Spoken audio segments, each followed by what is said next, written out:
तर आपण आपल्या जीवनामध्ये प्रथम स्थान गुरुचं म्हणजे आपली आई आहे.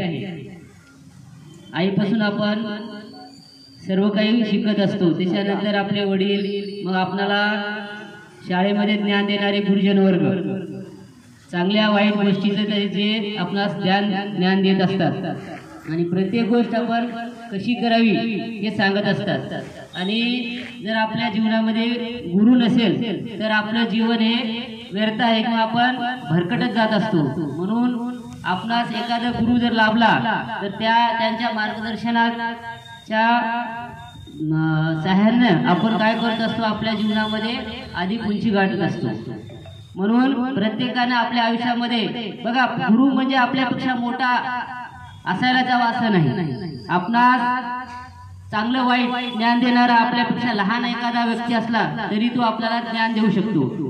आणि त्याच्या सहाय्याने जर आपलं चांगलं झालं तर तो सुद्धा आपला एक गुरु मार्गदर्शक बनतो. म्हणून आपल्या जीवनामध्ये खूप महत्वाचं स्थान आपल्या गुरुला देतात. छत्रपती शिवाजी महाराजांनी तुकाराम महाराजांना आपले गुरु मानले होते. म्हणजे गुरु विना आपले जीवन व्यर्थ आहे. म्हणून आपण गुरुच्या सहाय्यानं आपल्या जीवनामध्ये गती मिळवण्यासाठी आज गुरु महर्षी व्यास यांच्या जयंतीनिमित्त आपण गुरु पौर्णिमाच्या दिवशी हा दिवस आपण साजरा करत असतो. गुरुचं स्थान सर्वोच्च आहे. आज आपल्या शाळेमध्ये जे माझ्यापेक्षा मोठे जे काही गुरु आहेत तेच आमचे गुरु आहेत. त्यांच्या मार्गदर्शनामुळं आम्हाला या जीवनामध्ये चांगल्या वाईट यांची जाण झाली आहे. म्हणून गुरु असणं हे आपल्याला फार आवश्यक आहे. जे काही आपण या शाळेत आल्यानंतर तुम्ही सर्वजण शिकता, गुरु आपल्याला सांगत असतात की असं करा तसं करा, आपल्याला शिस्त लावत असतात, शिस्तीचे ज्ञान देत असतात. आपल्या जीवनामध्ये शिस्त आली तर आपलं जीवन चांगल्या मार्गावर जातं. आपण जर शिस्त पाळलो नाही, सांगितलेलं ऐकलो नाही तर मग आपण काय होतो, मग जीवनामध्ये व्यर्थक दुसऱ्या गोष्टीकडेच आपण जात असतो. म्हणून गुरु फार महत्वाचा आहे. गुरु विना आपल्याला ज्ञान मिळत नाही. आणि मिळालेलं ज्ञानाचं उपयोजन किंवा चांगल्या प्रकारे जीवन कसं जगावं यासाठी आपण प्रत्येकानं आपल्या जीवनामध्ये गुरुला आपलं स्थान दिलं पाहिजे, गुरुला मानलं पाहिजे आणि गुरुच्या आज्ञेच्या मार्गदर्शनानं आपण आपलं जीवन चांगल्या प्रकारे जीवन जगलं पाहिजे. ठीक आहे. Very good. त्यानंतर मारकवाड सर. नाही सुरकुटला आताच बघा या ठिकाणी आपल्याला अत्यंत सुंदर पद्धतीनं म्हणजे गुरुचं महत्व काय आहे, गुरु आपल्या जीवनात किती महत्वपूर्ण आहे. आपल्या जीवनामध्ये आपण जे काही शिकतो त्या जडणघडणीमध्ये गुरुचा महत्व किती आहे त्याने आपल्या भाषणात सांगितलेलं आहे. आता एक गाणं लावले होते कोटकर सरांनी, गुरुर ब्रह्मा गुरुर विष्णू गुरुर देवो महेश्वरा गुरुर साक्षात परब्रह्म तस्मै श्री गुरुवे. म्हणजे काय सांगितले, आपण जे अध्यात्म वाचतो त्या अध्यात्मामध्ये आपल्याला ब्रह्मा विष्णू महेश हे सांगितलं जातं. आणि यांना देवांचे देव, सर्वात मोठे देव म्हणून आपण ब्रह्मा विष्णू महेश्वरा यांचं पूजन करतो. परंतु त्यांच्याही पेक्षा जर कोणी मोठा असेल तर तो आपल्याला जो ज्ञान देतो तो गुरु ब्रह्मा विष्णू महेश याच्याही पेक्षा श्रेष्ठ आहे असं सांगितलेलं आहे.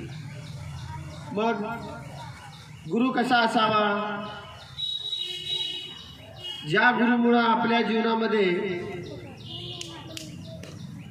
एक चांगला असा बदल घडतो, आपल्या वर्तनात परिवर्तन होतो आणि आपलं जीवन सुखमय होते, असा हा आदर्श गुरु असावा.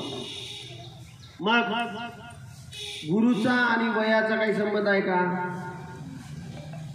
गुरु आपल्या कोणत्याही रूपामध्ये आपल्याला भेटायला येतो. मग तो आपल्यापेक्षा मोठा असेल, आपल्या वयाचा असेल किंवा आपल्यापेक्षा लहान असेल.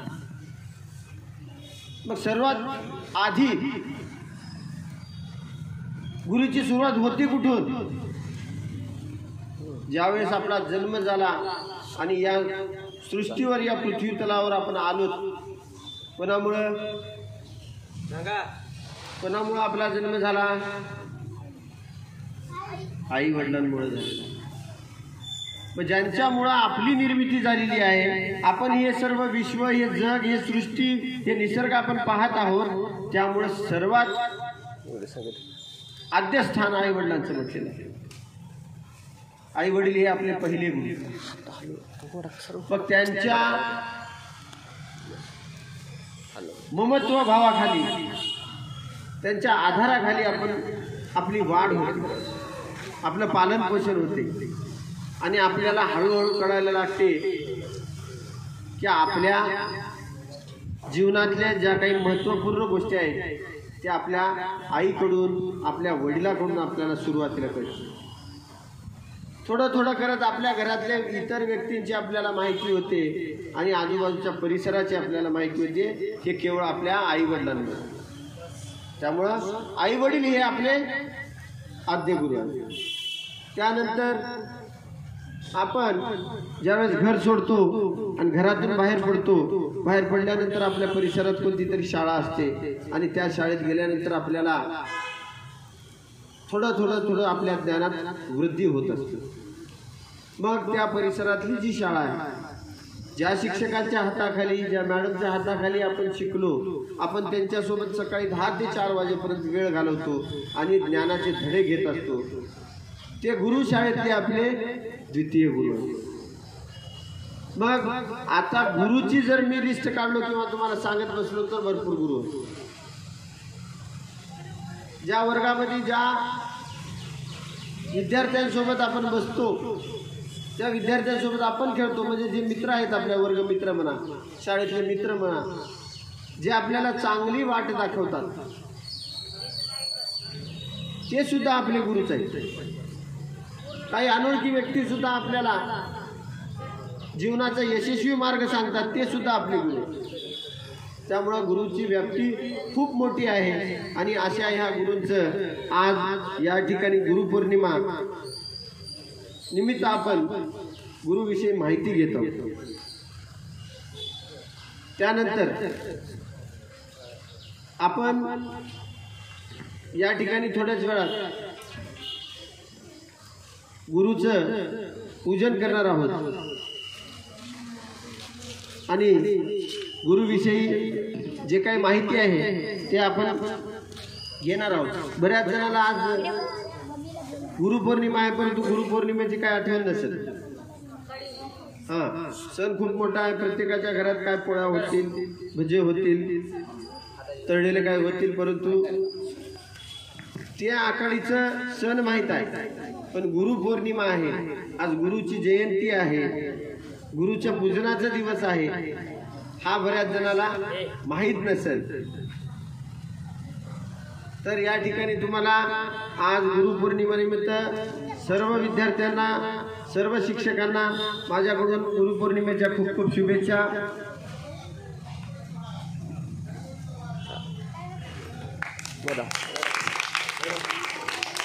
यानंतर खूप छान अशी तत्पुरीतेने माहिती सांगितलेली सुरकुटलावर सरांनी, पण तुमचं लक्ष नाही मित्रांनो.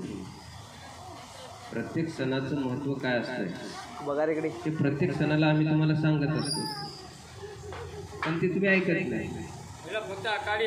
आणि सर्वांना अशी सूचना आहे, सर सांगत असताना खूप महत्त्वपूर्ण सांगतात. प्रत्येक सणाचं महत्त्व जीवनामध्ये आपल्याला यूट्यूबवर बघायला मिळते, पण ऐकायला मिळते, पण ते तिथे लक्ष देत नाहीत. आपण बाकीच्या गोष्टीकडे खूप असं लक्ष देतो, पण प्रत्येक सणाचं दिवाळी का साजरी करतात, गुरुपौर्णिमा का साजरी करतात, दसरा का साजरा करतात, असं तुम्हाला विचारलं तर कोणाला येईल.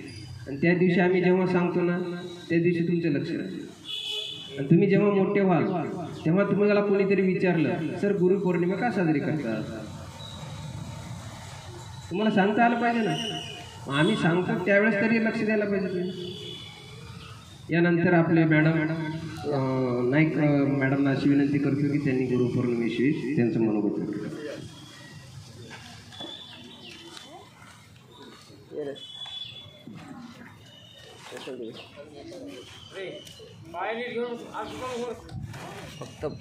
आत्ताच हळदे सरांनी सुबुटलाल सरांनी तुम्हाला छानपैकी गुरुपौर्णिमेची माहिती दिलेली आहे. तर पहिली गुरु कोण आहे तुमची आई आहे की नाही. कारण पहिल्यांदा आपल्याला जे काही कोण शिकवतं तर ते आपली आई शिकवतं आणि त्याच्यानंतरचे सगळे मग आपले गुरु. तर आईला जाऊन सगळ्यांनी घरी गेल्यानंतर आज गुरुपौर्णिमेच्या शुभेच्छा देऊन नमस्कार करायचा आईला, कारण तुमची पहिली गुरु तुमची आई आहे, हो की नाही. त्याच्यानंतर आम्ही सगळे. तर आत्ताच सरांनी गुरुपौर्णिमेची खूप छान माहिती तुम्हाला दिलेली आहे आणि आता आपल्याला गुरुपौर्णिमा साजरी करायची आहे. प्रत्येक आपला भारतीय संस्कृतीतील प्रत्येक सण काही ना काही आपल्याला माहिती देत असतो आणि ती निसर्गावर आधारित आहे, कुठं ना कुठं निसर्गाशी जोडलेली आहे, म्हणून आपण हे सण साजरे करतो, हे लक्षात ठेवा. आणि भारतीय हे संस्कृतीतच हे एवढे सणवार आहेत, बाकीच्या संस्कृतीमध्ये एवढे सणवार नाहीत. ही हिंदू संस्कृती आपण जपण्यासाठी आपले हे सणवार सगळे साजरे केले पाहिजेत, त्यांचे महत्त्व जाणून घेतले पाहिजे आणि त्याचे महत्त्व जाणून घेऊन आपण आज जाणून घेतलं तर आपण पुढच्या पिढीला ते महत्त्व सांगू शकतो, हो की नाही. आज जसं आम्ही तुम्हाला सांगायला तसं तुम्हाला कुणाला तरी सांगायचं आहे. ही पुढच्या पिढीपर्यंत हे ज्ञान तुम्हाला न्यायचं आहे. त्याच्यासाठी तुम्ही लक्ष देऊन हे सगळ्या सणावारांची आणि दररोजच दिल्या जाणाऱ्या सगळ्याच गोष्टींची लक्षपूर्वक माहिती ऐकून घेत जा. हे तुम्हाला सणावारांचे प्रश्नसुद्धा पुढे MPSCला विचारले जातात. MPSCच नाही तर तुम्हाला अशी एवढी आहे लढाई तुमची जीवनाशी, स्पर्धा परीक्षा, प्रत्येक गोष्टी स्पर्धा परीक्षा. आता कुठली नोकरी किंवा कुठला व्यवसाय तुम्ही स्पर्धेत उतरल्याशिवाय सक्सेस होणार नाही, हे लक्षात ठेवा. त्याच्यासाठी तुम्हाला इतकं ज्ञान घ्यावं लागणार आहे की किती घेतलं तरी ते कमीच पडणार आहे. त्यासाठी बारीक सारीक गोष्टींकडे लक्ष देऊन ऐकत जा. गुरु म्हणजे तुम्हाला प्रत्येक गोष्टीत ज्ञान देणारी व्यक्ती, कोणी असो, ती आई असो, गुरुजन असो, शेजारचे असो, समाजातील लोक असो, जे सगळ्या गोष्टीबद्दल आपल्याला परिपूर्ण माहिती देतात, चांगली माहिती देतात, त्यांना आपण गुरु मानायचं आहे. लक्षात आलं का. गुरुविना मती गेली म्हणतात की नाही, तसं मग आपण कोणतंही काम सक्सेस होत नाही. आपल्याला मार्गदर्शन देणारे म्हणजे गुरु. कोणत्याही कामात मार्गदर्शनानं केलेलं काम परिपूर्ण असते आणि बिना मार्गदर्शनानं केलेलं काम भरकटत जाते. त्यासाठी आपण आज यूट्यूबला सुद्धा गुरु म्हणू शकतो, ते सुद्धा आपल्याला खूप माहिती देते. गुगल, ते सुद्धा गुरु झालेले आहेत आपले आज. आधुनिक गुरु, आता आधी माणसं गुरु होते, आता आधुनिक गुरु आले, इंटरनेट. तर आपल्याला ह्या सगळ्यांची माहिती घ्यायची आहे. आपण गुरुविषयी किती जरी माहिती घेतली तर ती कमीच पडणारी आहे. तर आता आपण याच्या पुढे गुरुपौर्णिमेचा दिवस साजरा करू.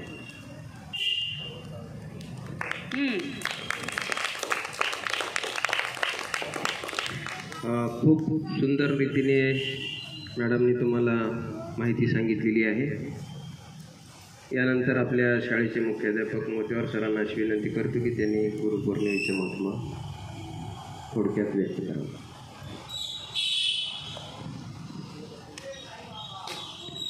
शेवट आहे बघा, आता नंतर संधी मिळणार.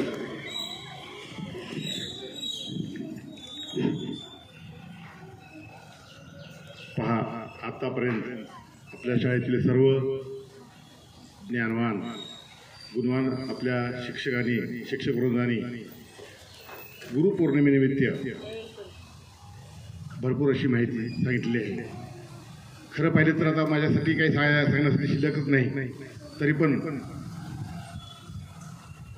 माझं नाव सुचल्यामुळं मी तुम्हाला 2 मिनिटात माहिती सांगतो. हे पहा, तुम्ही आता कोणत्या दशेत आहात? विद्यार्थी दशेमध्ये. तुम्ही शाळेमध्ये विद्यार्जन करता, घेता का? शिक्षण घेता का?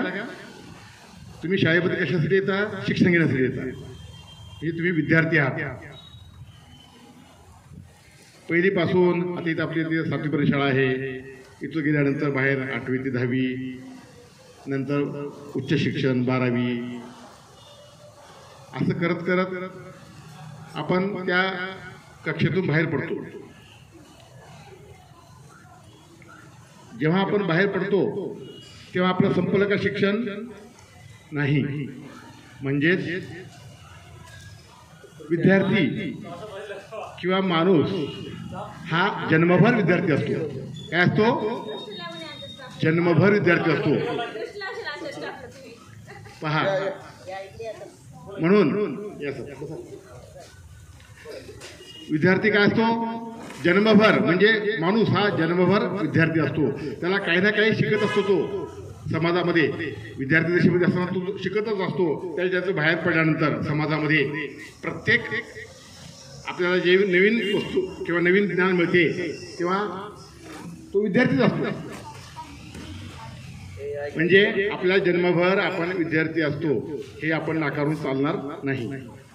म्हणून तुम्हाला दत्तात्रय माहिती आहेत का? दत्तात्रय आपण म्हणतो बघा, दत्त मंदिर. हे दत्तात्रयाने 1-2 नाही तर 24 गुरु मांडलेले आहेत. किती गुरु मांडले आहेत? 24 गुरु. 24 गुरु कोणते असतील मग त्यांचे? निसर्गामधल्या प्रत्येक वस्तूला किंवा निसर्गामधल्या प्रत्येक आपल्याला जे पुरवतात त्याला त्यांनी गुरु मांडले आहे. म्हणजे हवा हे गुरु आहे. निसर्गामध्ये सूर्य हा गुरु आहे. पाणी हा गुरु आहे. म्हणजे आपल्याला निसर्गामधून आपल्या उपयोगासाठी काय जे काय मिळते त्या प्रत्येकाला त्यांनी गुरु मांडलेला आहे. कोण? गुरु दत्तात्रयांनी. म्हणून आपण जीवनामध्ये आपलं जीवन जगत असताना आपल्याला कोणीही नवीन नवखा माणूस भेटला त्याच्यापासून आपल्याला काही वेगळं असं ज्ञान मिळालं, माहिती मिळाली, आपण त्याला काय मानलं पाहिजे? गुरु मानलं पाहिजे. पण सर्वप्रथम आई वडील हे आपले गुरु असतात. त्याच्यानंतर शाळेमधले कॉलेजमधले गुरुजन आपले शिक्षक हे आपले गुरुजन असतात. त्यानंतर समाजामध्ये गेल्यानंतर आपले शेजारी पाजारी आले किंवा आपले नातलग आले किंवा आपण कुठेही आपण शिक्षणासाठी बाहेर गेलो, 4 गोष्टी आपल्याला काही हिताच्या सांगितल्या कोणी की आपलं काय झाला? गुरु झाला. असं आपण प्रत्येकाला मानलं पाहिजे आणि गुरुबद्दल कृतज्ञता ठेवली पाहिजे. आणि हाच दिवस आपला कृतज्ञता व्यक्त करण्याचा दिवस आहे. आणि एवढे माझे 2 शब्द बोलून मी संपवतो. बघा, या ठिकाणी आत्ताच आपले शाळेचे मुख्याध्यापक साहेबांनी एक महत्त्वाची गोष्ट सांगितलेली आहे की आपण जीवनभर विद्यार्थी असतो. हे महत्त्वाचं पॉईंट आहे. आपण जन्मापासून मरेपर्यंत काही ना काही शिकत असतो. त्यामुळं आपण संपूर्ण जीवनभर हे विद्यार्थी असतो. आणि आपलं जीवन संपेल परंतु आपलं शिक्षण कधी संपणार नाही. तर या ठिकाणी आपल्या शाळेत भटगली शाळेचे मुख्याध्यापक श्री बिरादार सर हे आत्ताच उपस्थित झाले आहेत. काल बिरादार सरांचा वाढदिवस होता. तर योगायोगाने त्यांनी या ठिकाणी उपस्थित झाले. तर आपला शाळेचा जो उपक्रम आहे माझा वाढदिवस, या उपक्रमाअंतर्गत आपण सर्वजण मिळून सर्व शिक्षकवृंद, मुख्याध्यापक साहेब सर्व